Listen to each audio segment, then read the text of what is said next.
Ladies and gentlemen, welcome to Woodburn Accountants and Advisors webinar series on the complexities of finding and employing individuals in China.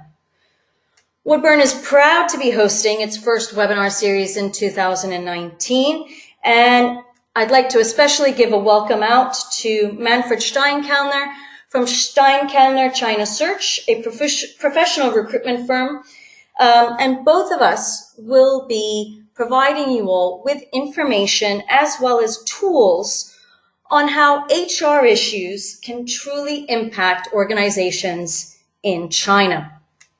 But before we begin today's webinar session, I would just like to do a couple of administration activities. The first thing, anybody who is based in China, you may have to use a VPN to get connected and to stay on the line.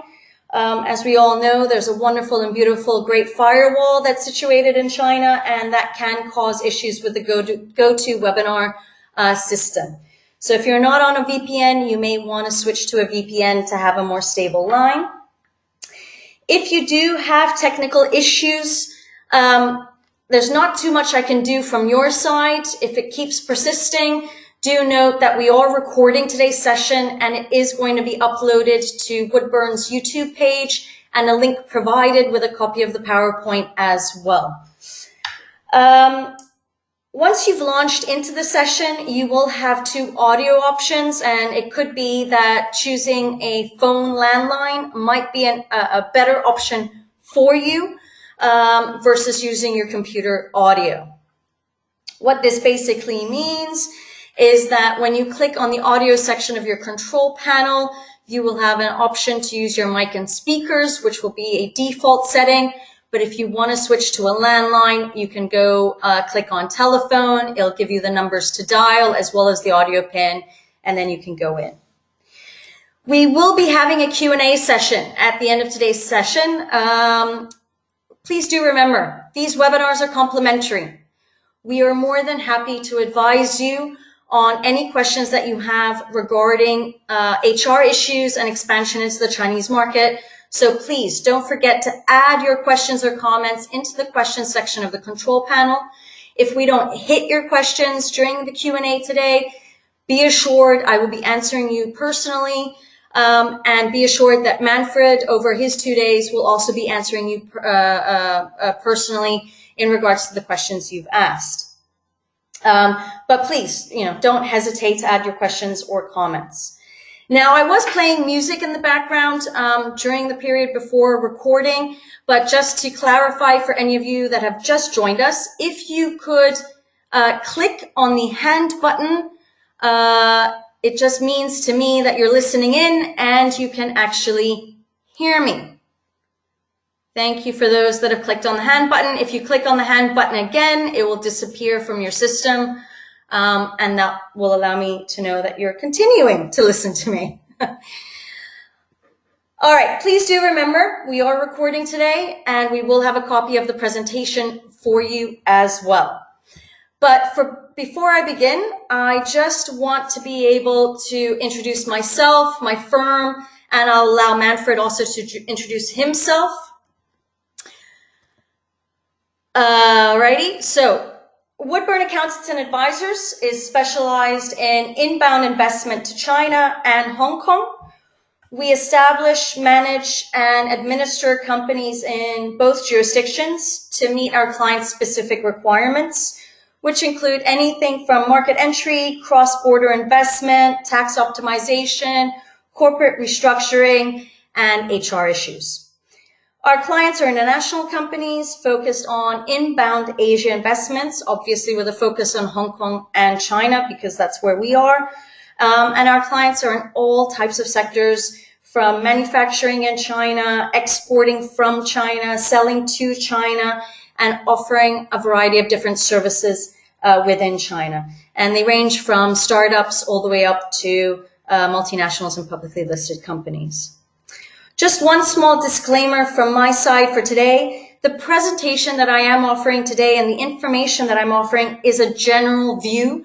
Obviously, in order to advise each company properly, it's always good to have someone's background information and background detail.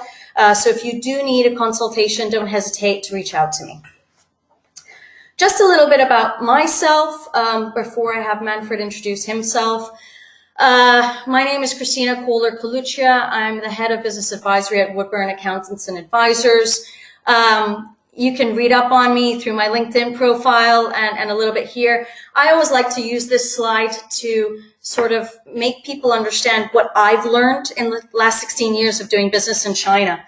The first thing I've learned is patience. China is a bewildering place to do business. And the Chinese, as part of their culture, love to play on the lack of patience of Westerners. So one thing I had to learn very quickly in the market was to be patient, was to relax, was to breathe in, breathe out. And I knew that eventually I would get my answers. So definitely that's the first thing everyone's got to learn when doing business there. The second thing I've learned is really to have an eye on detail. More so probably than other jurisdictions because of the language barriers and the communication difficulties. You've got to read everything 2 to 3 times. You've got to proof everything, validate everything, and hopefully during today's presentation, I can emphasize that to you as well. The last thing that I've learned is that there is no one company that hasn't had a bumpy ride along their China journey. Everyone has encountered obstacles. But the beauty of China is that there's always a loophole in the system, and there's always a way of finding yourself and continuing on your journey. It's a shame when I see a lot of companies quit the market because, you know, in the end of the day, there are solutions to their problems. But one thing I think that plays a lot on Western mentality is that when there is a problem, everyone seeks someone to blame. And so much time and energy is spent on blaming versus solving. So I just want to emphasize that as well. If you're all going to encounter obstacles in China, the key is knowing, first of all, that there's going to be a solution, which generally there always is. And number 2, don't spend time blaming, solve it as soon as possible, especially in such a fast-paced market like China. Now I'm going to hand over the microphone to Manfred. Manfred? Welcome, everybody. This is Manfred Steinkeller speaking. Along the lines of Christina, I'll just give a couple of words to what me and my company are actually doing, and then as well introduce myself. Steinkeller China Search, as the name is already implicating, is doing really one thing.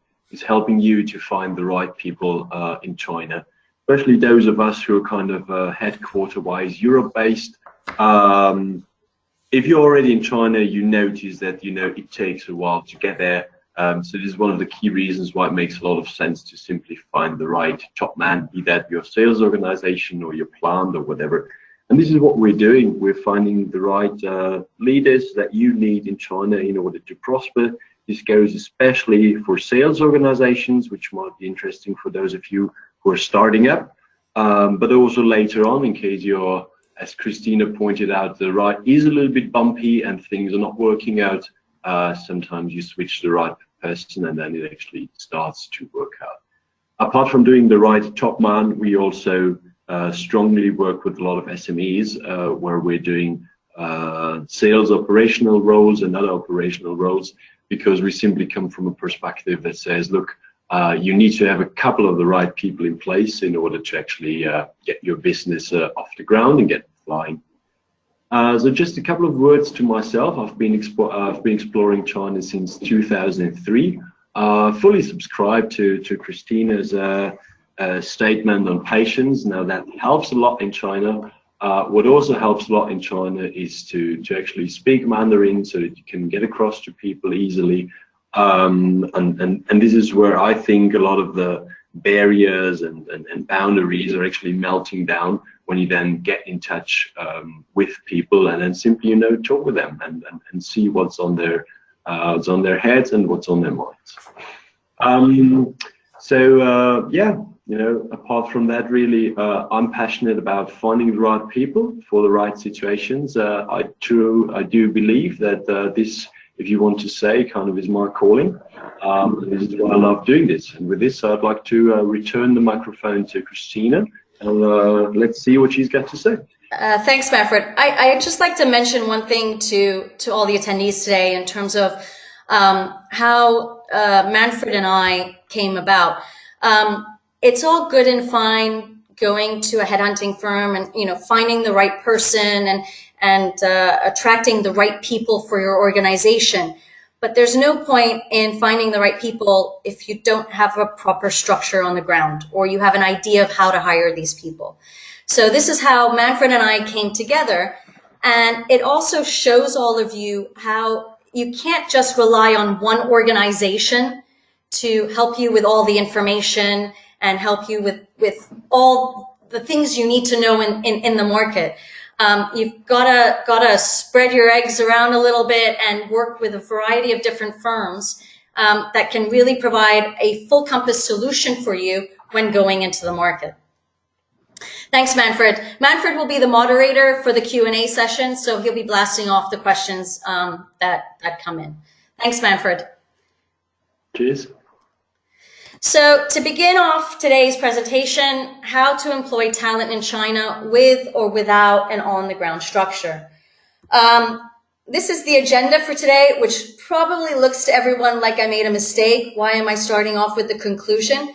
But I'm starting off with the conclusion mainly because I'm going to be reiterating these things throughout today's session.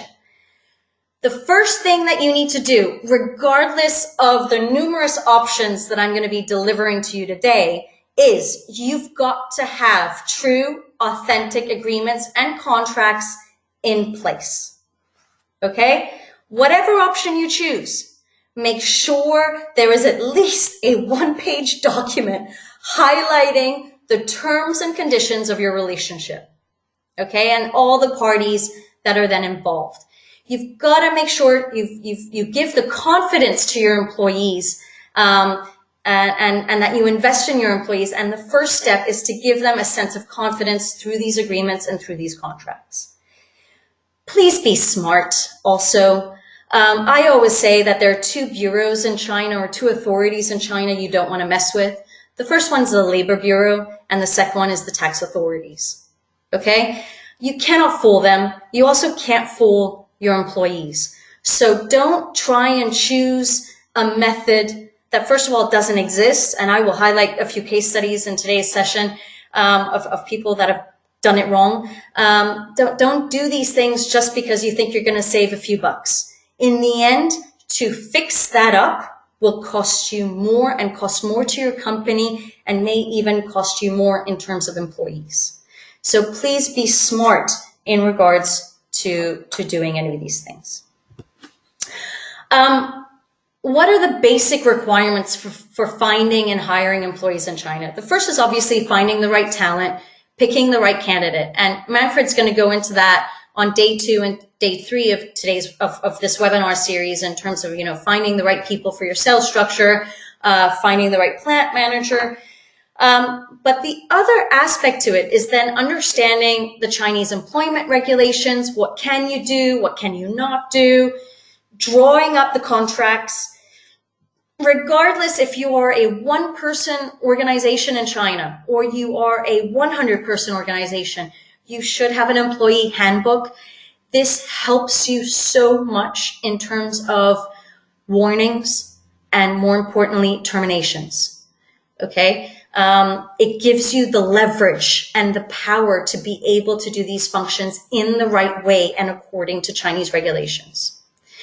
Don't forget, when you are negotiating salaries, that you negotiate them with the thought in mind that there's social insurance and there's personal income tax obligations in China. When I tend to look at people's budgets for their China expansion, social insurance is always missing. And in Shanghai alone, if you look at the total social insurance amount, it's 61% of the salary. It's not peanuts. Obviously, it's capped to a certain amount. And the capped amount is probably the highest standard rate out of all Chinese cities. So it's not peanuts. It's something you can't ignore when you're trying to calculate all the salaries together. And last but not least, and hopefully Manfred will pinpoint this also in his presentations, you've got to help your employees settle in. You can't just make the assumption, okay, I've hired someone now, business is going to run smoothly. All right? You've got to train them and you've got to pay attention to them. So really, this is the basics that you need to know about employment in China. 1, if you hire mainland Chinese employees that are residing in mainland China, then they must pay personal income tax and social insurance to the various tax and labor authorities. It's a must. Okay? Number 2, if you hire foreign employees that are residing in mainland China, then they must be on a work permit, they must have a residence visa, they must pay personal income tax, as well as social insurance, although social insurance is a question mark. In Shanghai, you don't need to pay it. In pretty much every other Chinese city, you do. And these things have to be paid again to the various tax and labor bureaus. I'm not going to go further than this. This is the basics that you need to know. Okay? And this is where then all the options that I'm going to suggest to you, you'll see what I'm trying to imply with them. When you interview someone, what documents do you need from the employees? And again, this is vital. Whatever option you're choosing in terms of structuring the employment relationship. The first is an employment contract agreement. Please make sure it's bilingual, English and Chinese. Don't do one in English, one in Chinese. Both should be incorporated into one. Get the passport copy of the person as well as the copy of the mainland Chinese ID card. Okay? Get proof of university degrees. And make sure it's the right name on the university degree. Have proof of previous work experiences, reference letters, termination letter from the previous organization, etc. Now, for foreigners, this is much more critical because in China, you won't be able to get a visa for the foreigner if they have less than 2 years of work experience. Which I've seen some people asking questions during the registration form in terms of hiring interns, hiring students. Close to impossible. That's only feasible if you hire the students and interns who are actually studying in China and have a student visa. Okay, you can't just send an intern over just like that. All right, so at a minimum, these are the documents you should be asking for, okay, to verify the background, but also just to have them on file in order to develop the employment relationship. So let's start off with the options, and I've split it out into 2 categories. One is employment without an on-the-ground structure, and the second half will be employment with an on-the-ground structure in China. So your options for number 1 is a direct employment. Now, in all of these examples, case studies, I've used the UK just because it could be a German company, an American company, a Canadian company. I've just used a UK company. Okay, don't read anything into it. The example is a UK company signs a direct employment contract under UK law with the mainland Chinese individual or the foreigner that is residing in China. My only comment on this is number 1, make sure you discuss with a labor specialist in the UK that this is possible and is feasible. Number 2, make sure that in the employment contract, you as a UK company have no liability whatsoever on paying the personal income tax nor the social insurance in China. And my recommendation is that you ask the employee to send you proof that they are paying the tax and that they are paying the social insurance. This method, it occurs to nobody to actually do it. I don't actually know why. I feel like people think that they have to do it in some type of tricky or secretive way. But this is an option for you. But again, please verify with the UK labor specialist or your overseas jurisdiction specialist as to whether this is possible and if any liability will befall you in the UK for hiring such an individual. Obviously, if there's a breach of contract, not much you can do. can't really bring the Chinese person over to the UK, who's then going to need a visa to then sue them, right? So don't expect anything if there is a breach in contract in this situation. This is a very normally used one, freelance agreement. Now, basically the example says here, a UK company signs a freelance agreement under UK law with the mainland Chinese individual or foreigner. The key point here is, how does China see a freelance agreement? Because now you're getting into a more concrete situation. Freelance agreements are very gray. There is no legislation or regulation specific to freelance agreements. So again, here, please check with a UK labor specialist whether a direct employment or a freelance agreement would be more advisable with the employee in China. Here are mistakes that I've seen. Companies, again, I'm using the example of the UK, companies in the UK assuming that emails constitute a freelance agreement. Emails do not constitute anything. You need to have an actual contract or agreement in place stating the terms and conditions of the relationship. Email, anything means absolutely nothing. Email is just the negotiation to then finalize the actual agreement. Take into consideration, again, the tax and social insurance obligations. Make sure that it's the individual who is residing in China that is responsible for that. And I highly recommend that you ask them to show you proof that it's being done. You don't have any obligation to ask them for this proof, but if you see your company's future being in the Chinese market, you want to make sure that you are safe and protected all along the way. Okay? My recommendation when discussing salaries is always to think about net. Think about talking about the net amount, because in the case of the first one, the direct employment, as well as the freelance agreement, you're ultimately going to pay them, well, it depends on how you discuss it, but ultimately you should probably remit them a net salary so that they then deduct the gross, the social insurance and the tax from it. Now, the freelance particularly, and quite frankly, everything, all the options that I'm going to state with employment without an on-the-ground structure in China is not 100% legal. Ultimately, if you want to hire someone on the ground in China, you want to make sure that they are employed by a company that is registered in China. That's the ultimate way to be transparent and clean. These options here are all loopholes. So what you want to remember with all the options I'm listing with employment without an on-the-ground structure in China, if you don't dot all the I's and cross all the T's, the employee can have leverage over you in case there is a period where you want to terminate the contract. Okay, so do keep that in mind. The next option is outsourcing to an intermediary agent. And I've seen all kinds of this option. Everything from people using a supplier because they say that the person will be based at the supplier's office. Everything from using a distributor because the person will be based at the distributor's office. Everything from using a third-party provider. For those of you that are from the UK, the China-Britain Business Council offers their Launchpad solution in terms of hiring people for an interim period of time. And basically what this means is, as a UK company, you sign a service agreement with a China-based organization, meaning a company that's registered in China, who in turn then employs the mainland Chinese individual or foreigner. Okay? Now, in regards to this, I have a very key example to show you.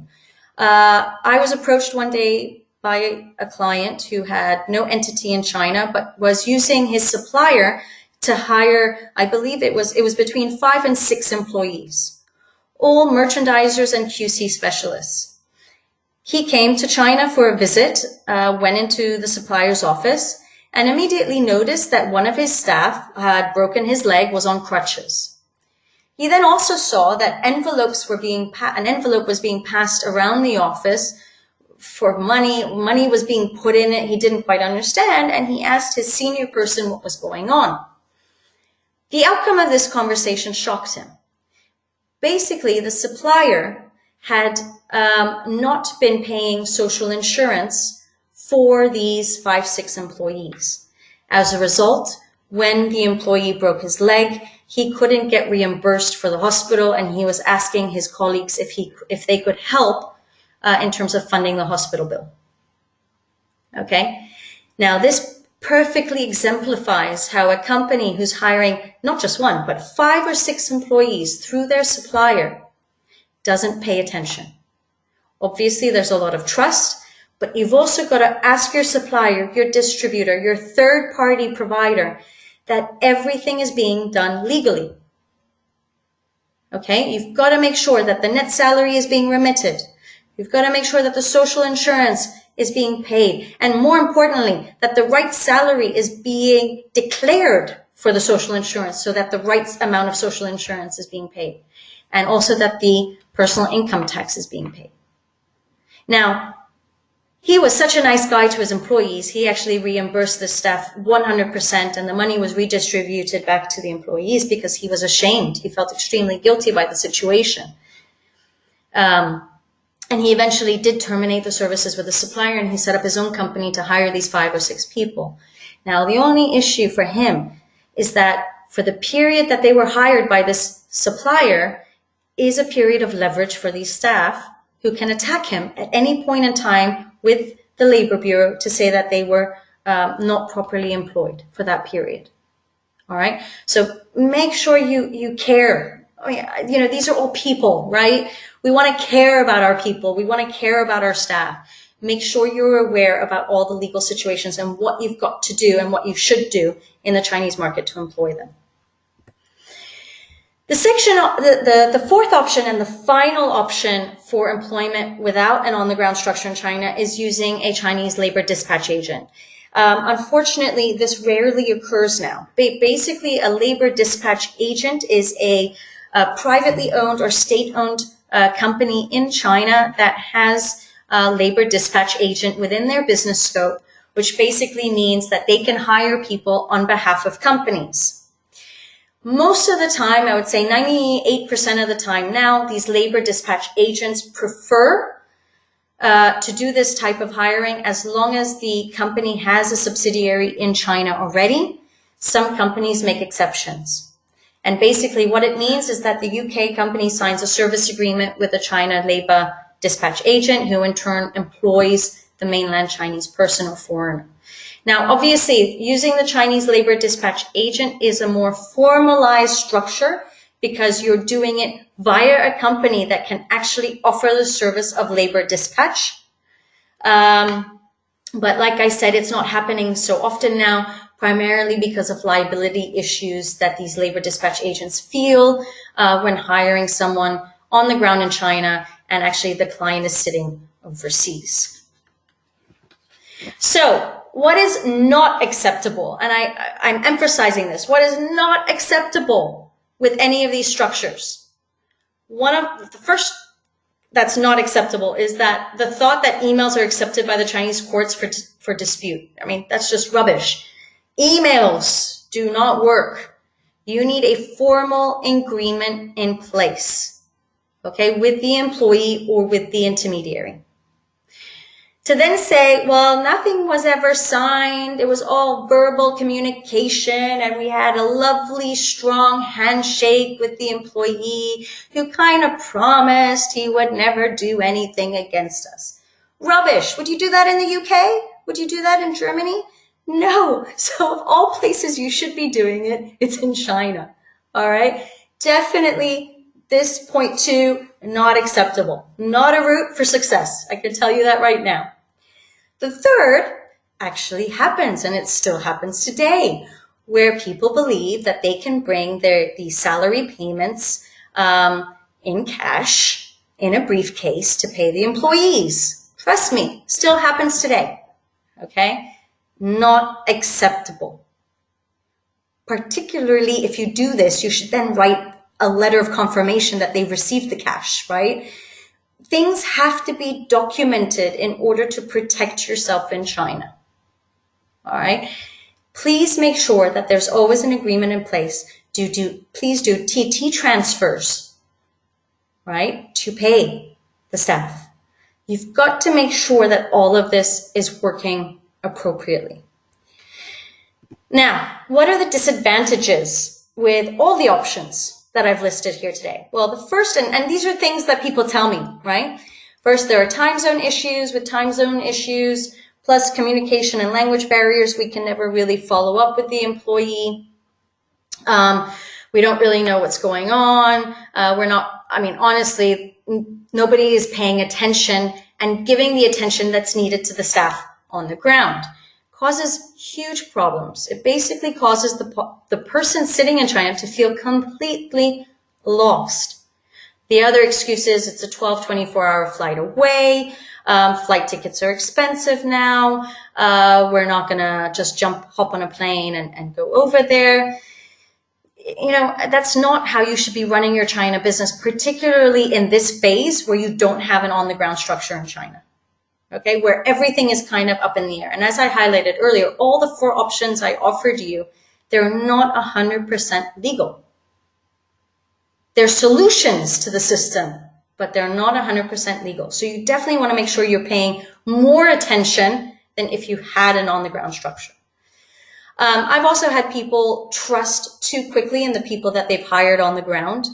Loyalty should never be given immediately. It needs to be earned over time. So, make sure that you're paying attention. Make sure that trust and loyalty is developed over time, that you don't give this person all of a sudden all your open information, especially if you've not even signed a non-confidentiality clause. All right.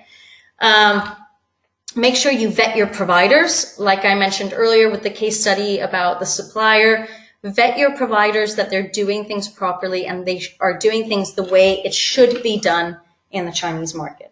Now, I am going to be brash with the last 2 points. Do you honestly believe that a Chinese staff would feel fully committed to your company if they were employed through this temporary solution? Do you think it would instill loyalty and trust? I know it's the cheapest option. I know that it means you don't have to invest capital in China. But don't forget your staff. How are they going to feel by being employed in this situation? Okay, they're not going to be fully committed because they will have no idea if you will one day invest into China. And you can make as many promises as you like, but if they don't see it happening or coming, how would you expect them to be fully committed? How can you also expect them to trust and be loyal to you? How do you know they're not going to have a side company that they work for that might be a competitor? There are so many things that you can't control in this situation, but you're also not giving these staff a commitment to the market, which is ultimately what they're looking for, as would anybody, to be honest. Okay, so be aware, obviously, of the disadvantages associated with these types of options that are available. And obviously, we are all aware of the advantages, but I've highlighted them here anyhow. Obviously it means that no resources are required or needed to develop the market because you've got someone on the ground who should, in theory, be taking care of it as well for you. No capital has been invested into a structure. I'm hoping that at least some capital has been invested in some form of training for the individual that is being hired. But I know that in the back of people's mind, a lot of people are thinking, well, this person isn't properly employed anyway. We can stop the service agreements or stop these overseas contracts, never pay them. They're indispensable. They're dispensable. We could just get rid of them overnight, literally, right? It is an advantage because it saves you a lot of money. And if things don't go well in the market, it means you can get rid of these people very quickly, right? Not necessarily fair to the person, but it is, an advantage towards the company. It obviously gives you the ability to test the Chinese market before committing to the Chinese market and then making that investment, right? We're all fully aware of that. And obviously the ultimate one is that as most people get lazy, employment and payroll is handled by the outsourced provider. So ultimately, if you don't spend the time to increase your knowledge level, you won't know anything about the local regulations. You won't know about what you can and cannot do, right? So these are the advantages, right? You can turn an eye and just let things run, and you have someone on the ground who's starting to build your business, and it's all about testing the market. But there's no real commitment, not only to the relationships you're trying to develop with suppliers or clients, but most importantly with your staff. And I can tell you right now, everyone suffers from HR issues, but no one suffers more if they don't pay attention to their staff and invest in the staff. The minute you start ignoring them and not paying attention and not giving them the time that they necessarily need, that's where things start going downhill, and you've got to be aware of them. Okay? If I had to make one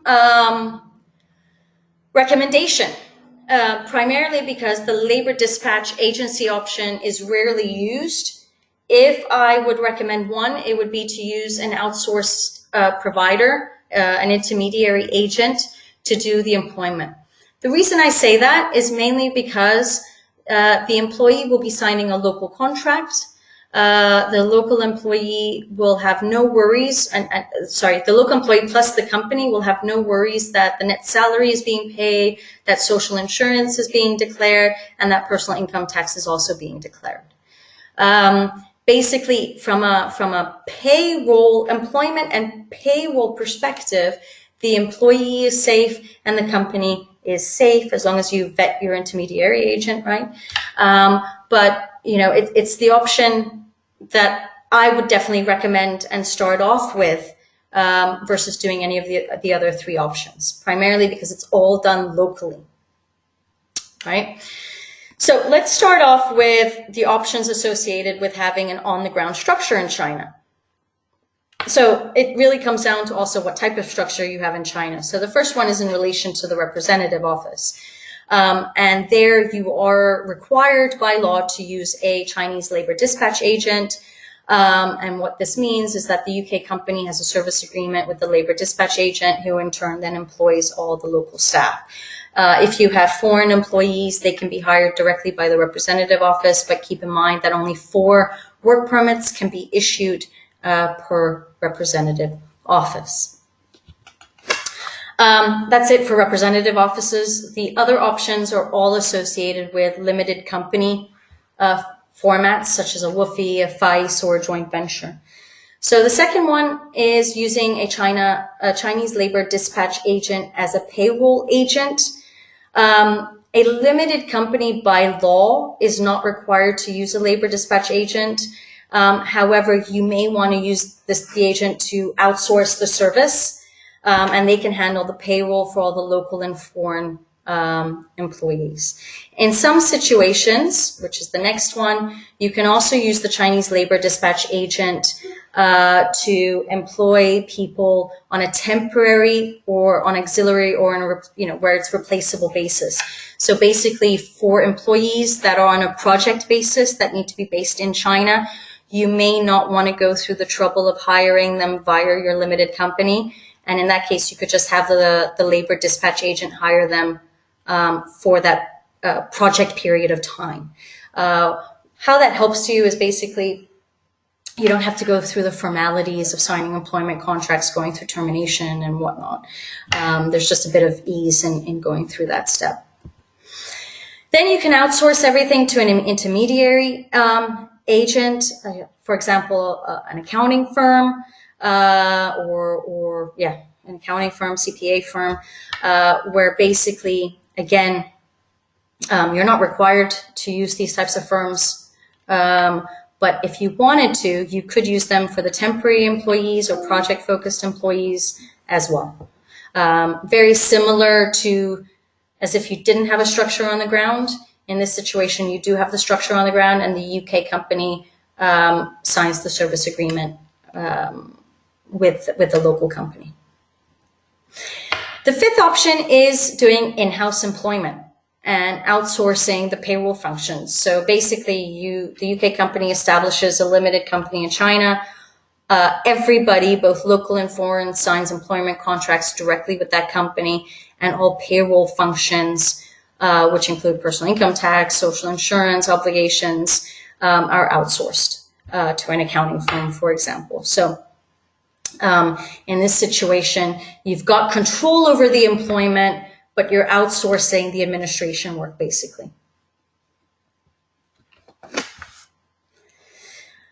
So again, no excuses for the employment with an on-the-ground structure. And again, you know, I've gone through a lot in China. These three no excuses do actually happen. The thought that, again, emails are considered as an employment contract for local employment between a Chinese company and an employee. That's just not the case. Now, particularly with WeChat, a lot of things are negotiated over WeChat. You should also not assume that a WeChat conversation can be considered as an employment contract. That nothing is ever signed, you know, just all verbal or via social media or via WeChat. Again, you know, a strong handshake doesn't do it, right? You need to have a piece of paper signed outlining the terms and conditions of the relationship. And again, the thought that payment can be made in cash. Reimbursements can be made in cash, but salary payments should not be made in cash, right? They should be tracked through your accounting system.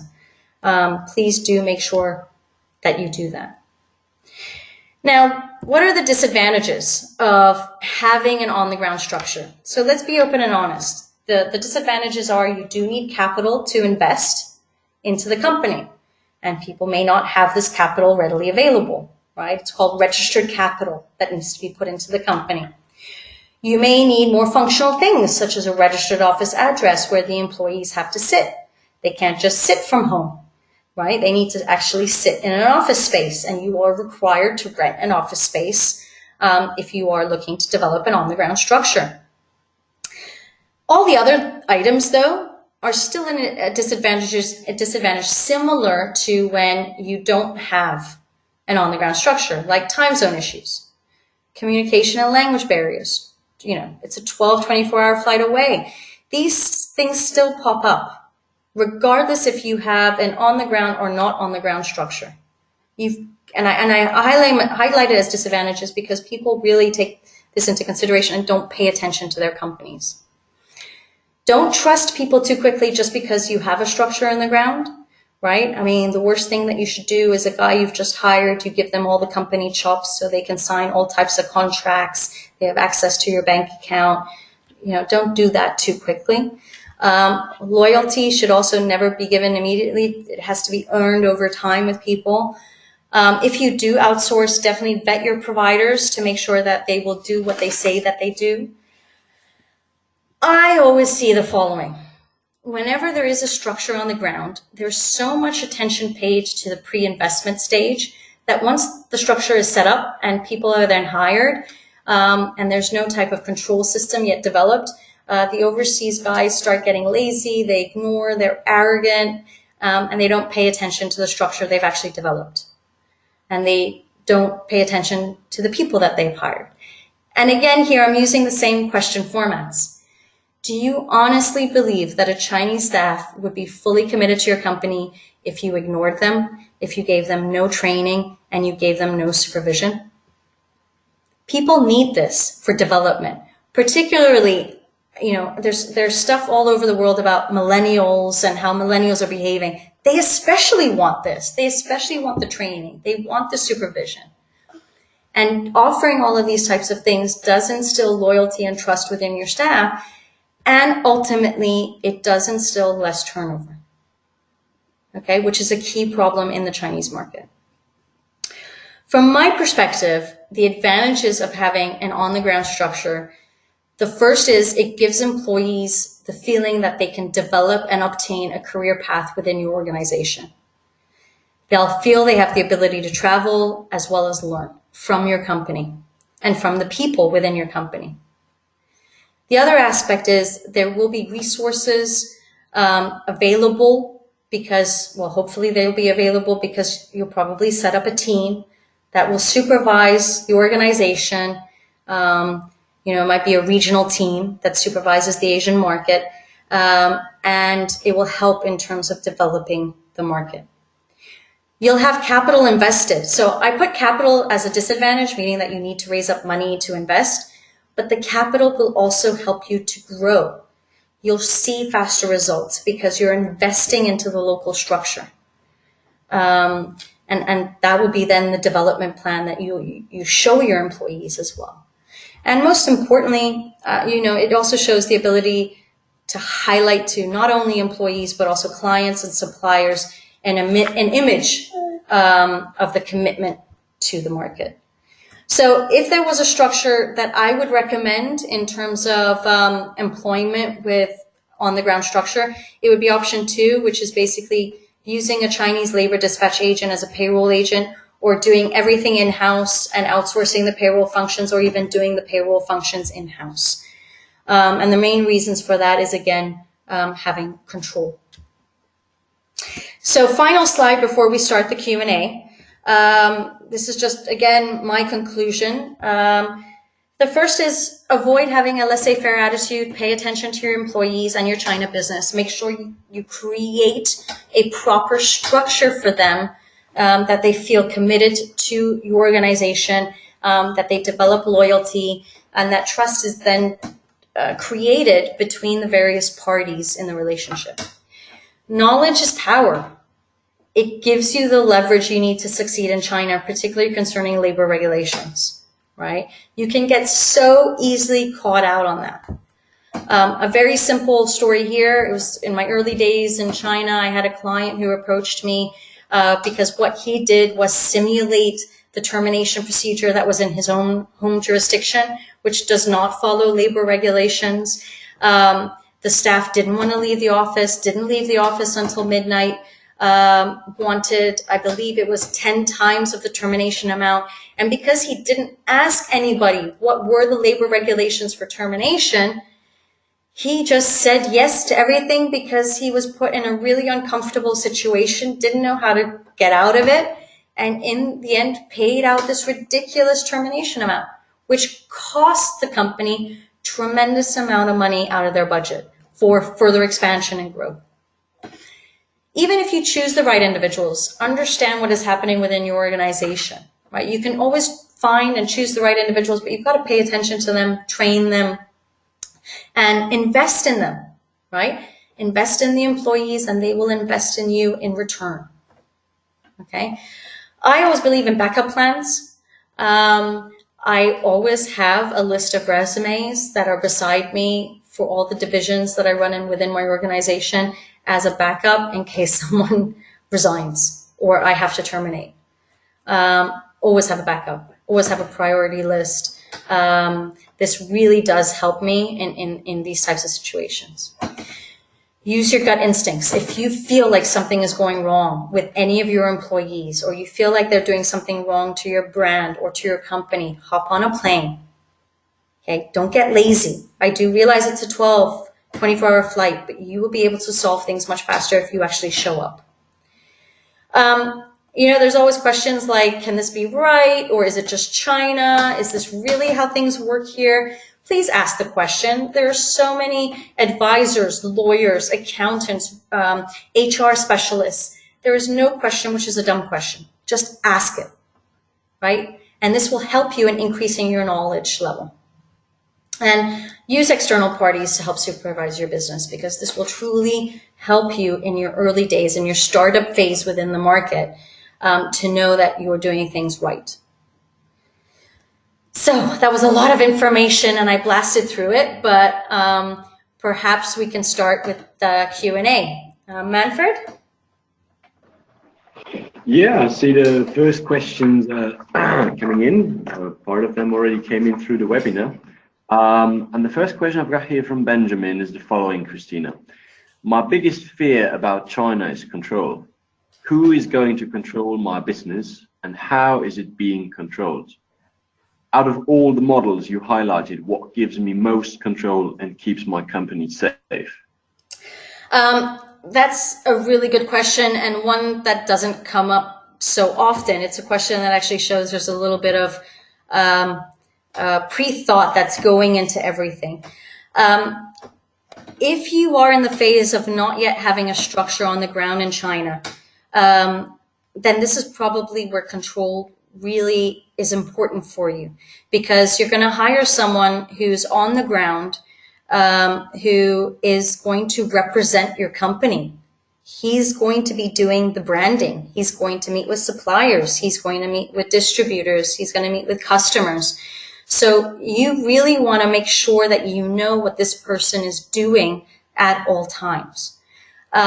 In terms of having summary reports, in terms of having their agendas. And obviously a lot of that comes from also planning with the individual in terms of giving them direction where they need to find all these people, how to meet all these people. And the fact that you are not on the ground to supervise this person does make it very difficult to control. You know, a big question is he really going to the office? Is he really going to these meetings? Is the summary reports fake or real? It's very hard to control any form of business that's in that category. The best thing that I can recommend if you don't have a structure in China is to make sure that at least the employment side is concretely done, for example, through an intermediary agent, that if they're not doing what they're supposed to be doing, you have every legal right to fire them, terminate the contract in a proper and legal way, and that there's no backfire then on you. The only other way to control is to do more frequent trips to China to supervise the individual, or have this person also fly out to your home jurisdiction to get trainings from you. The more you do together, one-on-one, the more control you'll have over it. If you set up an organization in China, use third-party providers to help you control in terms of keeping licenses, keeping contracts, doing the payroll. There's a variety of providers out there that can help you in all of these various steps.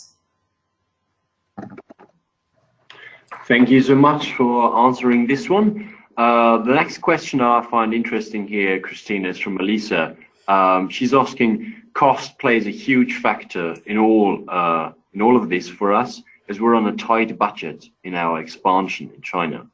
What can we do to minimize our costs and yet make our employees feel like they're part of our organization and feel our commitment?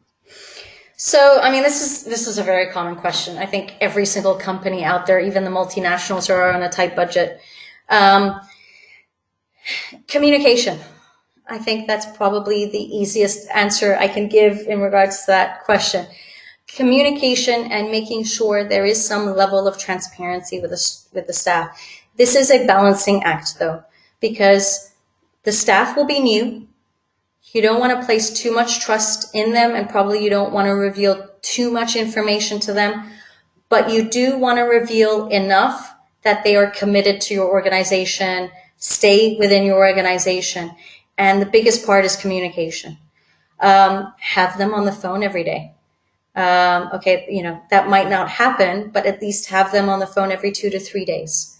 When you go out and see them, make sure you have a one-on-one lunch to discuss what their ambitions are, how they see the growth of the company, you know, how do you see them? Is it a good fit? Do you have any concerns you want to raise to them about their performance level?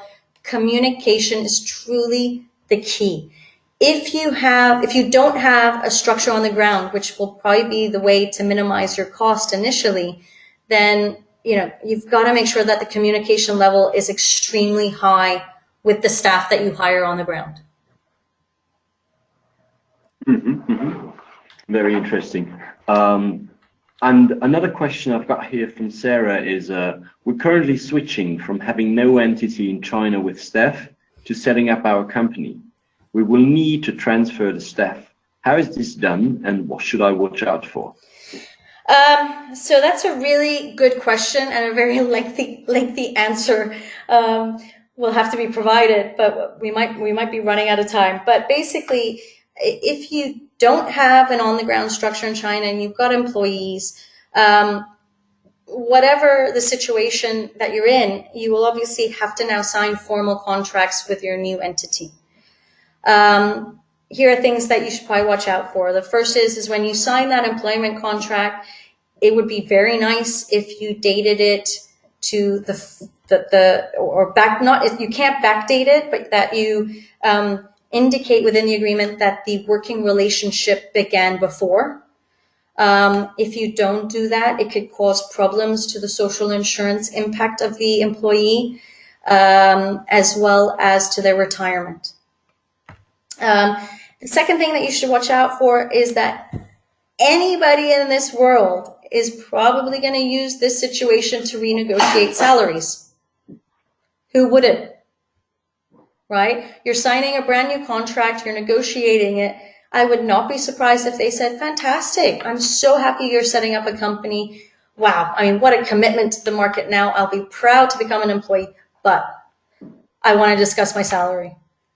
I want an increase, right? I mean, you can't not expect that to happen. So, you should think about that within your budget when you are eventually going to set up a company, that there may be a certain increase. I tend to think you should do it proactively and say, listen, we'll give you a 1 to 2% increase or 3 to 4% increase if you do join our new company. And it just proactively shows the staff that you care, that, okay, you've changed structures now and whatnot. These are probably the two main points I would say that you really need to watch out for when going through that. You should probably just also pay attention that with whatever structure you had before, that everything is terminated properly for the staff, because they would have been registered.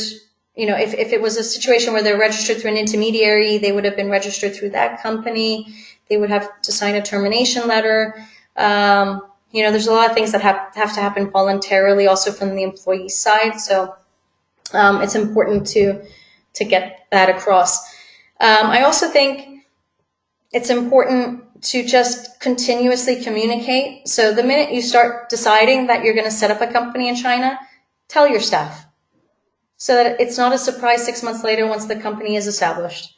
They have time to adjust to the idea that they're finally going to be employed by the company, and involve them in the process. One of the things that you could do is say, listen, we have to come up with a Chinese name for the company. Could you help us choose names? Get them involved. It's a nice way of also making them feel like it's part of the growth step throughout the development. Christina, one more question, if maybe time is still available on your side. That it's touching a little bit on the last one. It's coming in here from Russell. He's asking, if we let go of an employee, are there any additional costs beyond the person's notice period, as in redundancy pay or anything else? Yes. So basically, when you terminate a staff in China, you have to provide, you can do it in two ways. One is you give a 30-day notice period. The other way is immediate termination. If you do the immediate termination, you have to pay 1 month's extra salary in lieu of those 30 days. In addition, for every year of service that the person has worked for you, you have to also pay 1 month's salary. So that's part of the termination redundancy laws. Okay. And maybe another short one that I see popping up here is coming from Rachel. Does China have standard notice periods for employees? For my business, US is generally at will, and UK is 1 to 3 months. Thank you. The standard termination period is 30 days. I've had situations where clients have tried with senior management staff to extend that 30-day period. Unfortunately, if you look at the labor laws, it's fixed at the 30 days. So it's very hard, even though they've signed the employment contract and they've agreed with that term. If their new company is expecting them to start very soon, they can go to the labor arbitration and say, we don't want to abide by this clause because anyway, it's not according to labor regulations. The standard is 30 days. I mean, just maybe to add here from my perspective, if we then go on to roles like plant managers or leadership positions, then you're very easily actually moving to anything to 3 to 6 months, depending on what the situation is like. Yeah. I think the issue at that point then comes down to whether it can be enforced within the courts if it does go to court. You can always put something in a contract. You can always negotiate it. You can always have it signed. But then it also, if the employee really wants to dispute those 3 to 6 months, what I've seen is that, and a lot of times it doesn't come into fruition. Even with foreign employees, might I add. can be difficult. But again, I've also had cases where people have also just accepted it. And I think that also comes because of the communication and loyalty they've developed. And they're happy to, comply with the agreement that was signed. Right? I mean, I think, when we're, as you noticed throughout the webinar as well as now in the questions, I think, in many aspects, really, it is communication, right? Yeah. Behavior and communication. How do you treat your people? If you've been very fair to them over a long period of time, my personal experience is that chances are quite likely that they will also kind of try and go for a smooth exit, so to speak, and maybe even kind of wait a bit longer to find replacement and things like that. Whereas if you have kind of not treated them in a respectful way, then obviously chances are quite different for them to wait and kind of fulfill your expectations. Exactly. I mean, in all the questions actually that were asked in today's Q&A, it all really comes down to communication, how you communicate with your staff. When you're asking the question about control, the more that you communicate and the more that you give over more responsibility to the staff on the ground and you have more trust, obviously you're relinquishing a bit of control. But it's because you have good communication with that staff. I mean, I think is also, if I may add, Christine, is one thing you said, that if you have this attitude of, simply learning and finding out, the more you know, then maybe sometimes from what I've seen, also this need actually to control everything goes a little bit down, because on one hand side, you've got more and more experience with your team in China and see what they can do and what they're capable of and where they actually need supervision. And on the other hand side, you've also got more know-how about the market, and that kind of normally on the long term, also from my perspective, drives a bit of a feeling to let the team run, let the team do the work that they need to do, because obviously they're local, they know what needs to be done. I 100% agree with you. I mean, I can tell you from my own experience, I'm not a Chinese CPA. I have a very strong background in Chinese law, in Chinese accounting regulations, but I'm not a Chinese CPA. I never passed the Chinese CPA exams, but my staff have. So I should be relying on them on their knowledge level, right? You should rely on your staff to do the job that you've hired them to do. And I mean, also, from kind of adding on this one, it doesn't matter from my perspective, kind of, getting off the ground, let's say building a successful sales organization, selling your products to China, whether you start without an on-the-ground structure or with one, that might be kind of a strategy decision from your business, or maybe depending on the financial resources and limitations that you're facing. But from an ideal scenario, if you have found the right person to work with, you really want to kind of go on working with them. And I think with that one, it really helps to, talk with them, communicate with them, where are we going? And then also as for all of us, make sure that success is happening, because success begets success. And that will make the employee proud and happy, and that will make you happy, and that will make the numbers look good. And then everything is coming together. Right. I think that's how we should conclude, Manfred, because we're running over a bit of time. Absolutely. Ladies and gentlemen, I want to thank everyone for joining us today. If you do have any questions, please don't hesitate to reach out. You can contact me personally at Christina@woodburnglobal.com or via my web page. Feel free to subscribe to all our latest legal, tax, and trade news. But more importantly, we have 3 more days in this webinar series. Manfred will be talking on Tuesday and Wednesday about how to find and hire the right people from a sales perspective, as well as from a production perspective.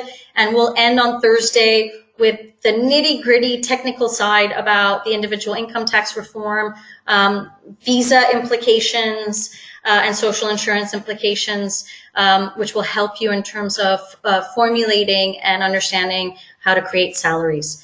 So if you haven't registered yet, please do register for the next 3 days. We'd be happy to see you. As mentioned, the webinar is recorded and a copy of the PowerPoint presentation will be sent to all of you. I want to thank you all for joining us, and we will see you tomorrow. Thank you so much.